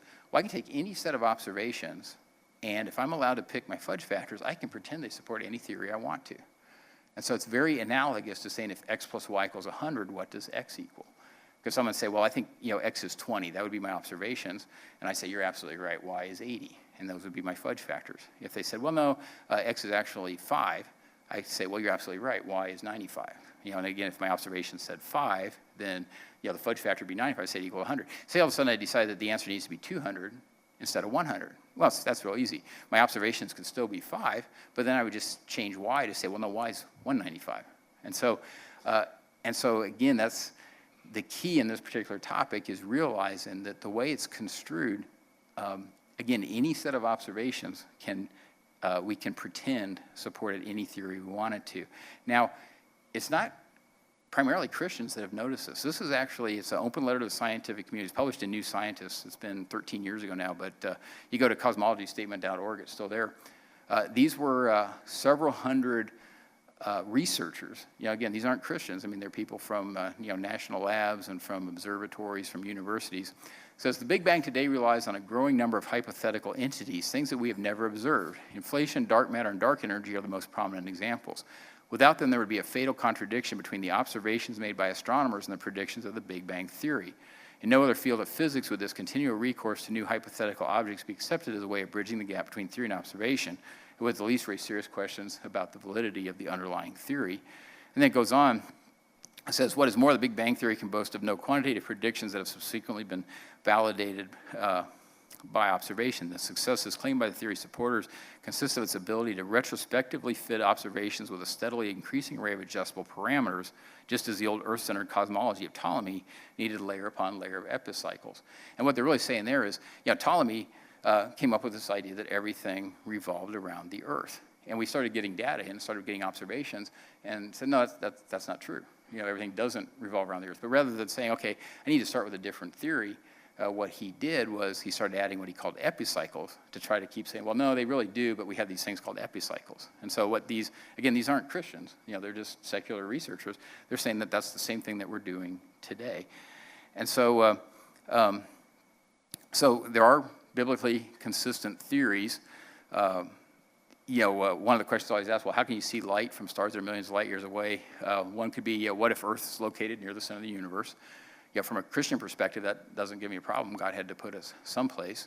And so I brought another book, Starlight in Time. It just talks about if you take into account general relativity effects, you would actually, you could show that you'd have the universe appear the way it does from an Earth that's a few thousand years old. So it's he's also very good, though, to say he's just doing the physics. He's not saying, we have limited information from the Bible. He's not saying that that's exactly how God did it. He's just showing that's just one way God could have done it. Of course, the Bible, I think it's 17 times, talks about stretching out the heavens. Well, we take that to mean like actually stretching out the fabric of space. Again, what does that do? Well, we don't know. I mean, that's pushing the physics.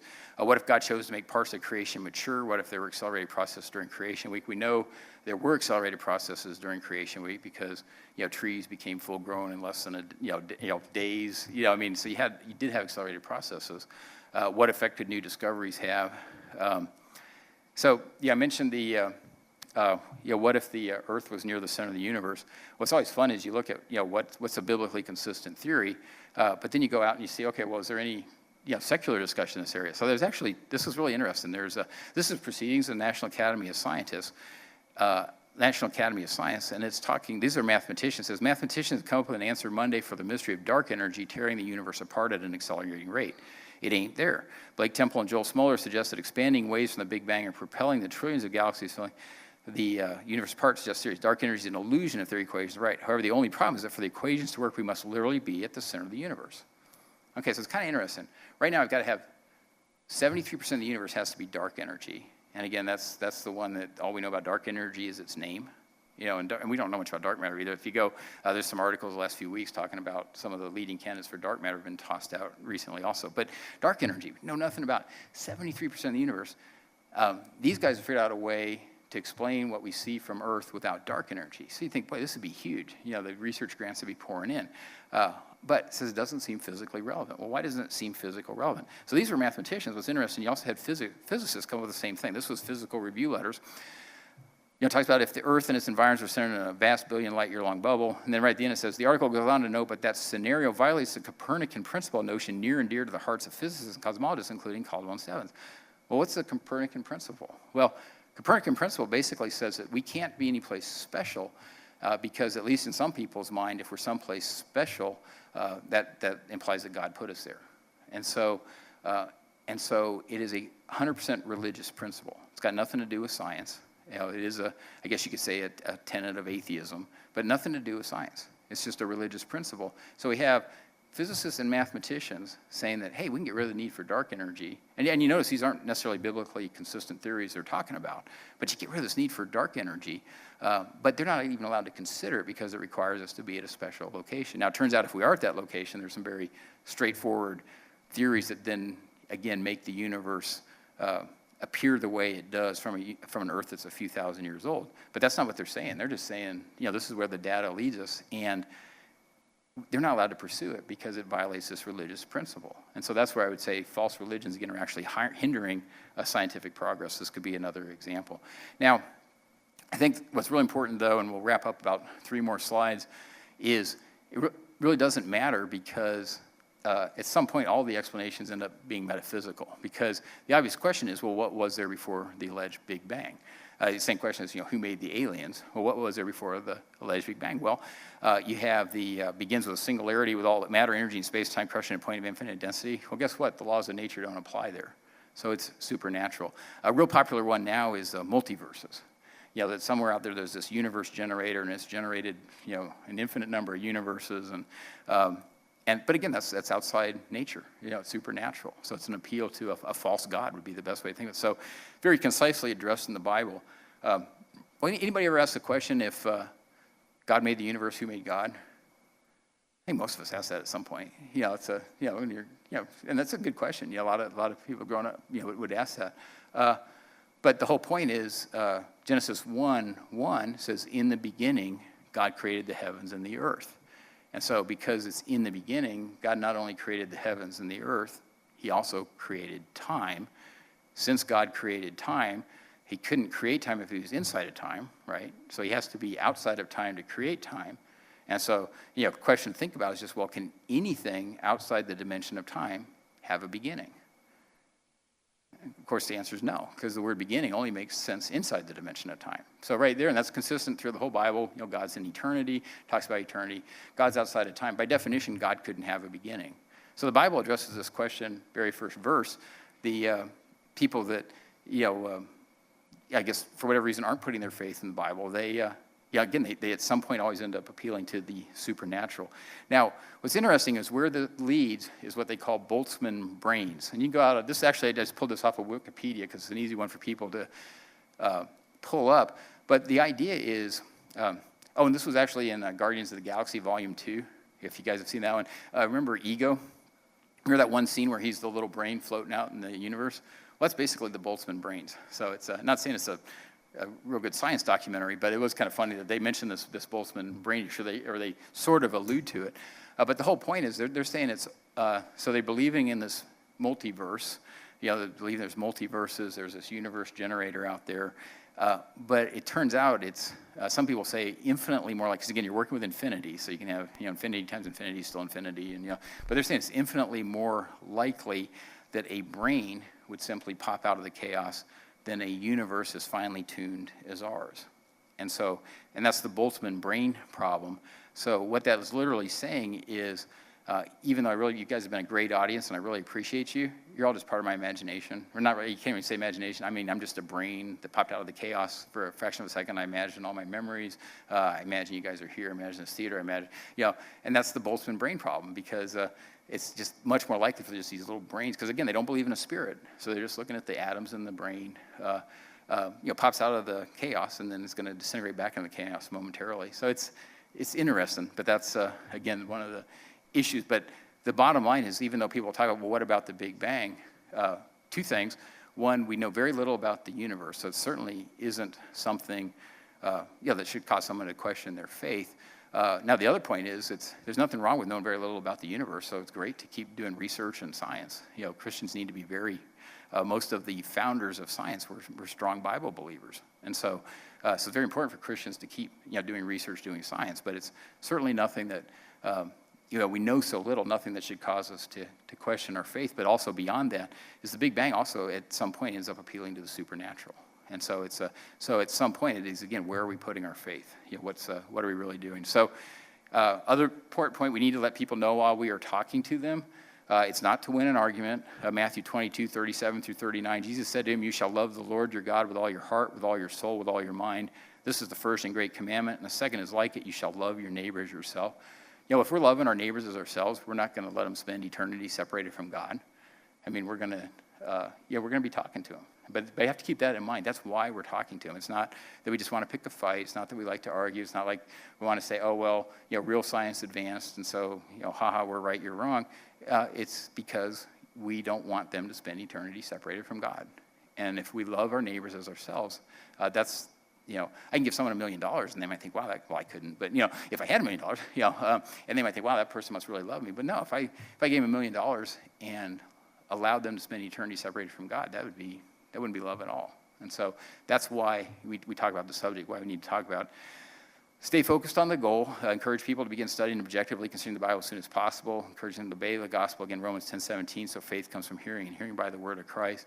And then really get them into the Bible. Mark 16:16. He who believes and is baptized will be saved. He who does not believe will be condemned. And then you can just Acts is a great book to study with people, because you can go through and there's numerous examples of people being saved. Just go through the book of Acts. That's the Christian era. That's how.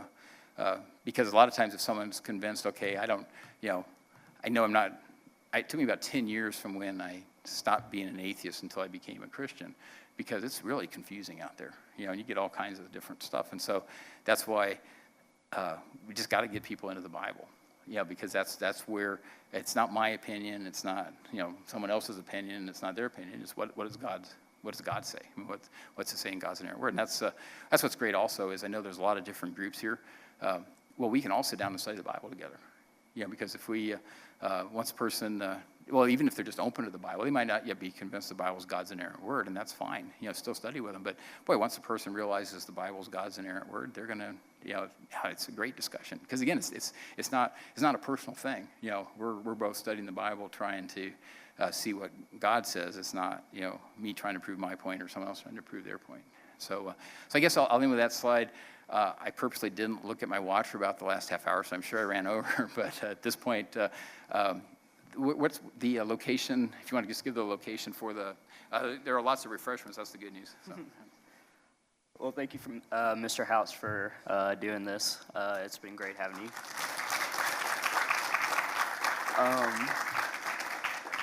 So right now we're going to have a Q&A session, so we'll try not to go long with that at all. And afterwards we'll head on over to the fronts, and you can come up to Mr. Houts and ask more questions one-on-one if you would like. So Joseph has a mic if it works.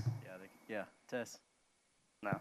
Oh, there we go. Okay, so if you have questions, raise your hand and Joseph will hand you a mic and you can ask Mr. Houts a question. All right.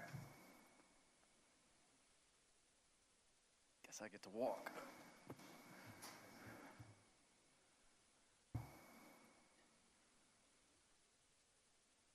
How you doing? My name is Vince. I'm actually president of the Atheist organization here on campus. Okay. Yeah, you got me in your group today. Okay, no, and thank you very much for coming. That's exactly what I mean, just the ability to have a good discussion back and forth. And so again, thank you for coming. Right. So I was just jotting down a list of things, trying to catch up with everything you've said through here. I actually have a long list now, but I'm going to shorten it down to the most important things. Okay, so yeah. From the description of what was said here on the example, you're using scientific, the Bible is going to disprove, I'm about to get feedback, that the Bible disproves scientific knowledge and that there's scientific belief or scientific evidence that proves the Bible's right. Is that correct, what this is supposed to be about? Well, so real science is completely consistent with the Bible would be a way I would phrase it. And so it's not a case of, so you have to be careful. There's, because, science is observable and testable and repeatable. And so that's one of the things when we start talking about dating and the Big Bang. It's not, neither side's going to be able to say, that it's observable, testable, and repeatable. We're not going to be able to go back and, create another universe or create so that's where you're drifting away from science. But I would say that real science is, maybe a way to say it is completely consistent with the Bible. And then there's going to be a lot of, I guess say opinions that, it's just, it'll keep a discussion. Right. So, yeah. All right, just a background about myself also. I'm a last semester of engineering, so great. There are some other things that stood out to me too. But also, since you said that science is actually backing up the Bible, but later on in your presentation that you said people like to fudge the numbers a little bit, how do we not know that they're actually doing that with the Bible's interpretation of science itself? Right, so it's, so I'd say again that with the overall, where do we put our faith? It initially would focus on the, kind of the ones like the free will. I mean, I think, I'll just say, I appreciate you choosing to be here, and I know you choose to be here. But that proves you have. I had the free will to do it. Exactly, yeah. So you have a spirit. Now it's still a debate of, did the God of the Bible give you a spirit? Or it's not a. You know you're more than just chemicals. You know you're more than just atoms. Because if you were just several trillion atoms, you couldn't have any free will. Your atoms would have just, made you do that. So realizing you have free will, that's one I think it's a good, just for all of us to just be, really think about, where are we, putting our faith now. But when it gets down to, I don't know, say I was trying to prove, and you're welcome to a copy of Russ Humphrey's book on the, calls it Starlight in Time. If I was going to try to say, well, I'm going to prove his theory, I can't prove it. I can show it's biblically consistent. I can show that it's consistent with the observations I see, but I can't say that that's definitely it. So I try to actually shy away from things where I have to assume, a specific number to, again, just to make the point. It's more that's why I say like real science is consistent with the Bible. Well, a classic example is the estimate of how much carbon was buried during the flood. And I'll say during the flood, someone that doesn't believe in the flood would say, a long time ago. So we can still talk. And so how much carbon? And it turns out there's probably up to 200 times more carbon buried, in our coal, oil, natural gas deposits than there are on the biosphere. Do you know the half-life of carbon-14? 5,730 years. Yep. Yeah. And so that's why, and so that's unfortunately the ones that I made you guys speed read on. You have the carbon-14 is for the, things, where you're saying that the Bible's inconsistent because say I found a wooden bowl that dates out to be 30,000 years old. Well, that would show the Bible to be inconsistent, but I can, very much in that range of the different carbon-14 to carbon ratio at the time of the flood would, accommodate that bowl, having a biblically, acceptable age. And so, but then if you go into the, very long ages, you only have 4 isotope changes you can really use, and so I'm sorry, I don't want to start another lecture on you, so go ahead. Yeah, I was just trying to get through this real fast. If you want to stop me at any time, feel No, free to keep stop going, me. yeah. But I only had like 2 quick points that I would just want to touch on too. One that kind of actually disturbed me a little bit is saying that how atheists think that we don't have a soul is disturbing to you. Right. Well, the thought of having a soul that it's not disturbing for us to think that you do or you don't, because to us, as an atheist, I speak for myself only, not any other atheist in the world. Yep. All of the quotes from atheists that you posted up there today, they're quoting for themselves, not all atheists in the world. Every atheist is believing for themselves, their own personal opinion. What was posted up there today on your slides, it seemed like you were representing all atheism by their one quotes. Now, that one person you said, I think his name was Hunter. George Hunter. He seems to be really racist, is that correct? I'm sorry? Hunter, he seems to be really racist, right? Well, he was, that book was from 1914. Right. And so in his mind, he wasn't racist. He was just stating the scientific facts. Well, while I was sitting up here also, I Googled him. He turned out to be a Irish Protestant Christian missionary. But he's also a staunch believer in evolution, from his writings. All right, well, that was just one thing I wanted to put across. Right. So, well, no. The only reason I mentioned that, some people say that, well, Darwin himself was actually was he ordained minister, right? Did 2 years in seminary, and so So again, it's kind of like we talked about. There's many atrocities done in the by people claiming to be Christian or done in the name of Christianity. So we really have to go back to the Bible. But that said, I think I just validated your first comment is definitely did not want to imply that all atheists think this and again, to realize that you have the main point on those, it wasn't so much the depressing nature to some of us, because other people might think it's not depressing, but it was really just if we don't have a soul or a spirit, we can't have free will.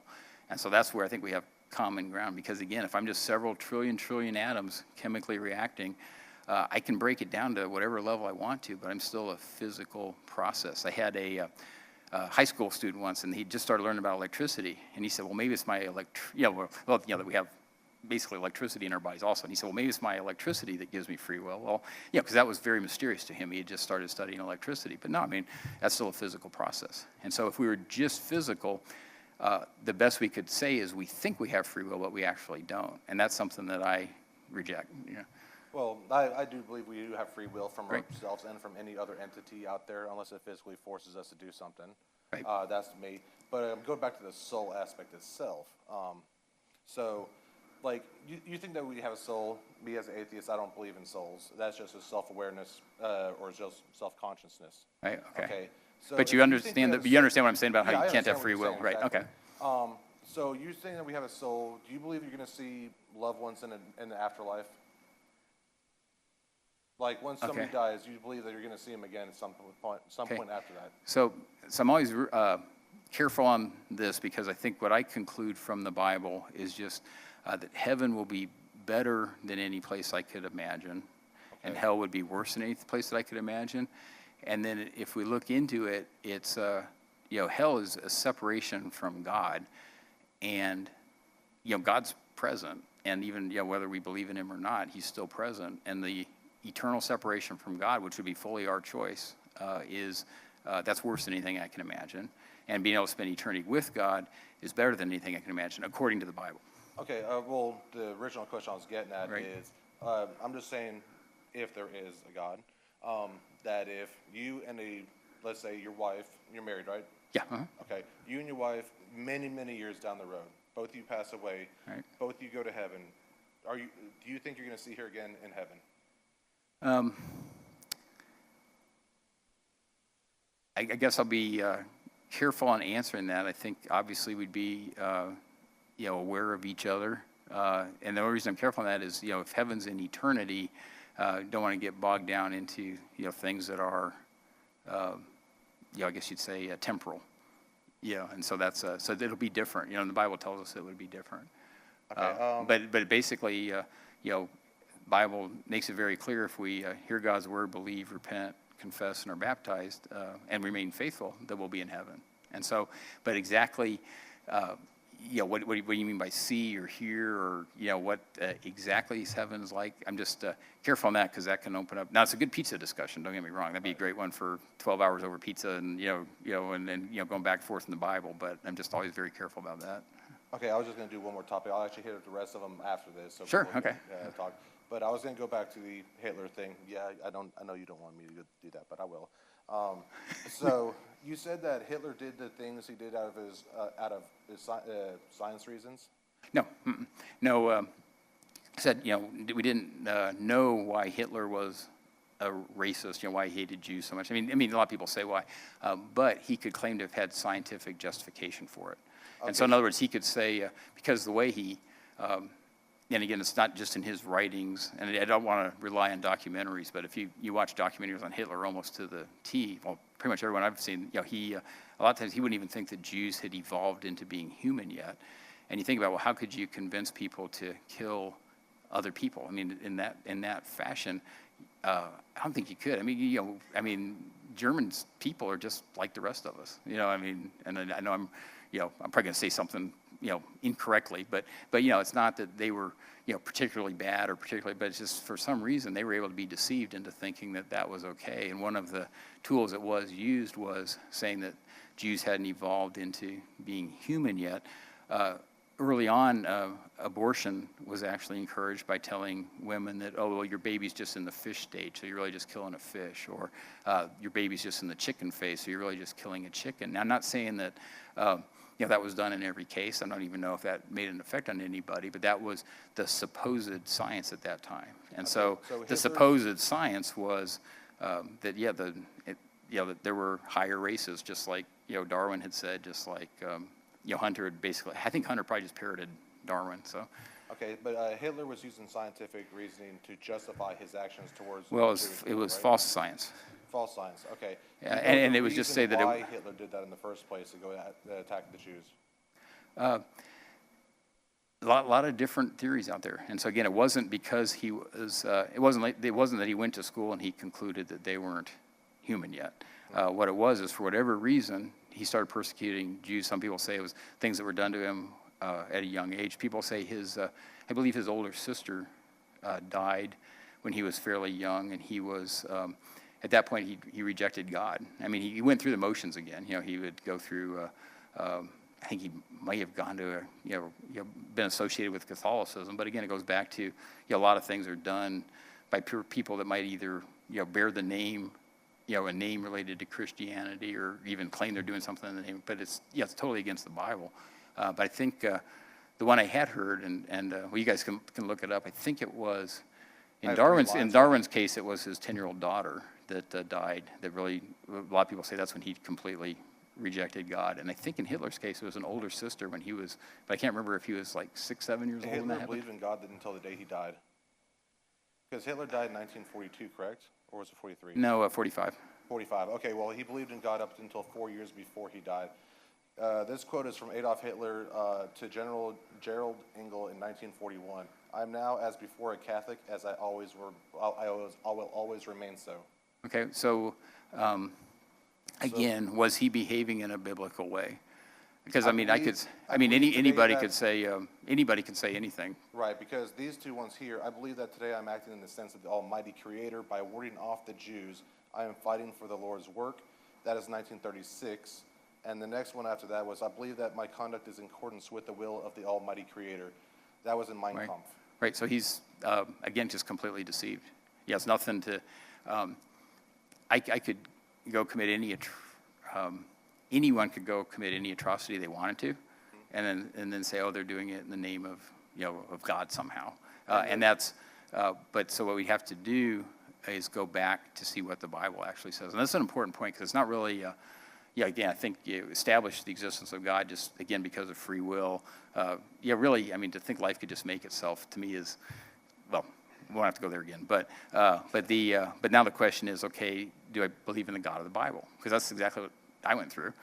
Okay, so I don't believe in atheism anymore, but, there's so much out there. And so, we don't believe in atheism. Atheism itself is just a lack of a belief. But you believe you're here. I believe I'm currently present in this physical state. Exactly. Yeah. So you believe you're here. So then if you extrapolate from that, well, you believe you got here somehow.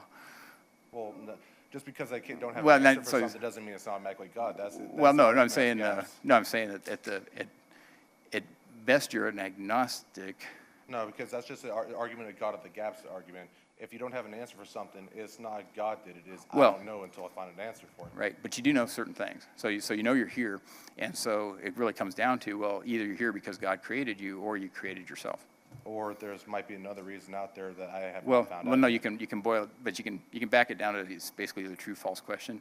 Either you made yourself or you didn't, or I don't know how you want to phrase it, or either God made you or he didn't. There's not really any other options, because he didn't, cover the whole range. Either he made us or he didn't, right? Right.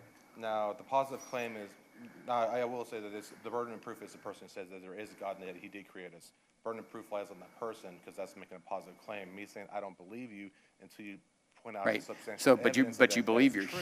But you believe you're here. Yeah, so then you're believing, and so you have to believe that. No, but you're having to believe that you got here without God, which means you basically created yourself. Well, it's not my burden of proof to prove that I got here without God. It's my burden of proof that it's your burden of proof that God did put us here, because you're the one making that claim. I'm saying I don't believe you. Well, it depends on how we couch the topic, because if you're wanting to, say you're an atheist and you have to prove you got here without God. No, it's just I don't have to believe that God put us here.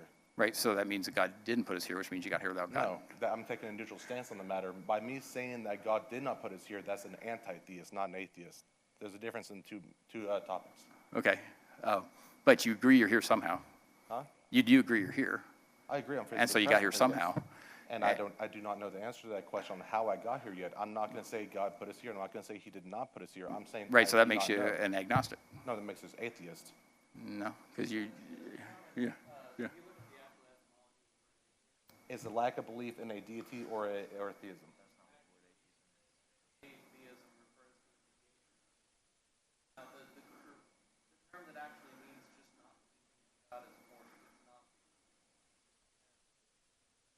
Yeah. Non-theism is a modern version of that. Sorry, go ahead. Yeah. The cultural meaning has kind of come not believing in God, but the way the word is actually, the way that the words actually constructed does mean a positive claim. Yeah. But the good news is, and just this will be great over the refreshments. Yeah. But they really and actually thank you very much. It's a great discussion, because it keeps it interesting. But again, you you're here. You know you have free will, which means you have a spirit. You have to be more than chemical. I guess we could just leave it at that. And so just again, really encourage you, keep searching, because it's again, I was in your shoes, and there's nothing. The most important thing is just keep searching. So, but I really appreciate your.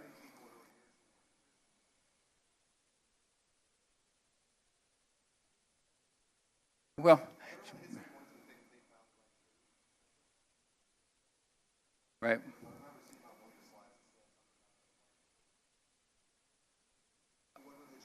I think it's more, yeah. Yeah, so I think it's probably using false religions, and so that's one. Yeah, and so there's going to be one true, and that's another one people debate. And so by definition, if there's one true, then the rest are going to be false. And so that's what we have to really, that's what's very important, that we be very careful, what we choose. So I have a short, short question. Yeah. So thank you so much for talking to us No, and, thank you. and taking time out of your schedule. You mentioned briefly, and this wasn't part of your slide set, but having a gap of about 10 years from when you started kind of Right. not believing that evolution was true and coming to faith. Right. Did you have a kind of a moment in time where you were convinced, or was that kind of a gradual process and you just kind of... Yeah, it was, so we would, as we were going through things, we would encounter things that, again, we just knew were wrong, and that'll, again, go against the, whether or not we can actually know anything. But one was actually a group that was claiming that, it was effectively, they were making the atheistic claim that they had no free will, that people were either going to heaven or not going to heaven, and nothing they could do about it. And so we just noticed that it was really messing up their youth group. And you can think about it, because I think all of us remember back when we were teenagers, and you'd had days when you'd instantly conclude, well, I'm obviously not going to, and so we were with them for a while, and then we left, and then we'd also run into a lot of opinions. And so what we finally came down to is when we came to the group, and we were actually baptized over here at Madison Church of Christ, and there's a lot of very strong Bible-believing congregations in the area, but that's just but what shocked us is when we went there is they said, well, we had our standard question, well, what do you guys think about this?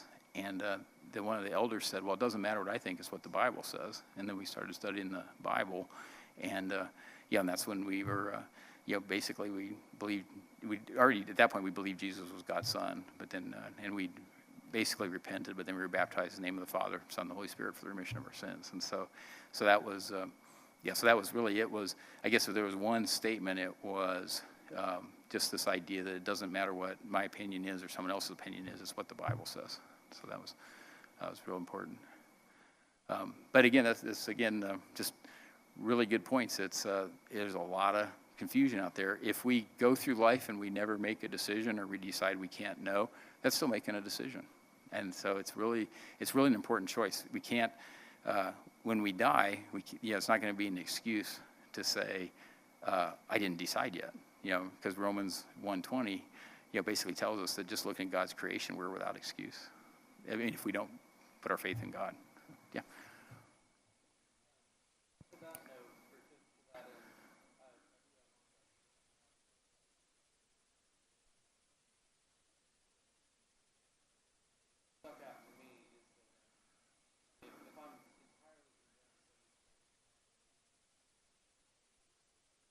Right.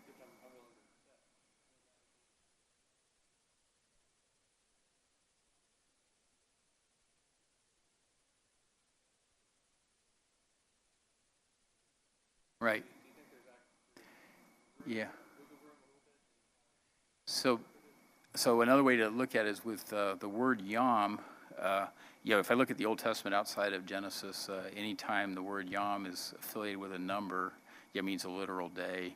And every time it's with the evening and morning, it's a literal day. Every time it's evening, means a literal day. And so so it'd be very hard been very hard for God to make it any clearer that he meant literal days. I don't know if that makes sense. And if he'd wanted to, wanted to allow for other options, it could have used like the plural of yom, like many days, or elsewhere in the Old Testament it talks about like, grains of sand on the seashore or stars in the sky. He could have used something to imply just lots and lots of whatever, and he didn't. And so, but then it goes back to, that's why I like the quotes, like, again, where we're clinging to this idea that we can't be any place special because we're, because that might imply God. If we let go of that, then all of a sudden, hey, all of a sudden Genesis starts becoming more reasonable. There's very biblically consistent theories.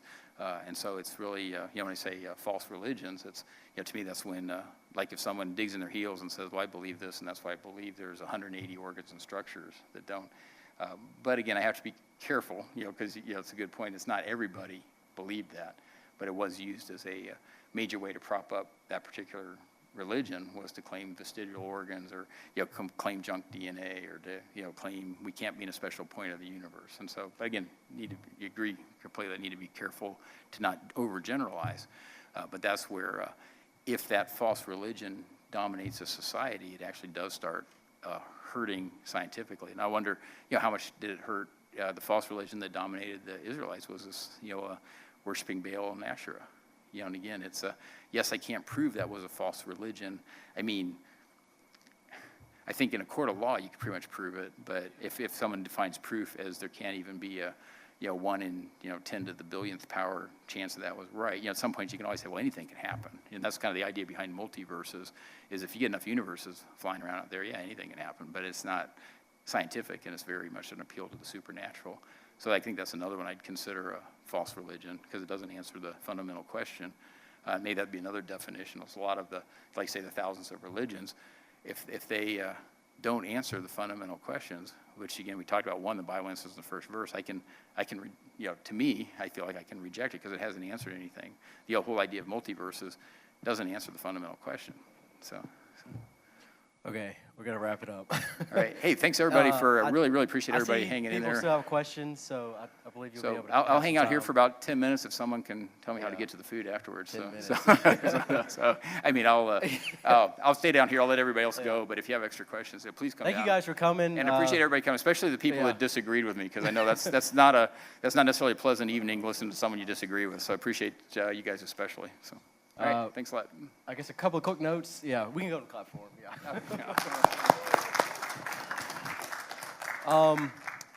We are planning to have this at some point, maybe next semester, so we'll have to maybe invite Mr. Houts again. He had 95 slides and maybe only got through half of them, so he's got plenty of information. But thank you guys for coming out. We have Bible studies every Thursday at, 7:30, I believe?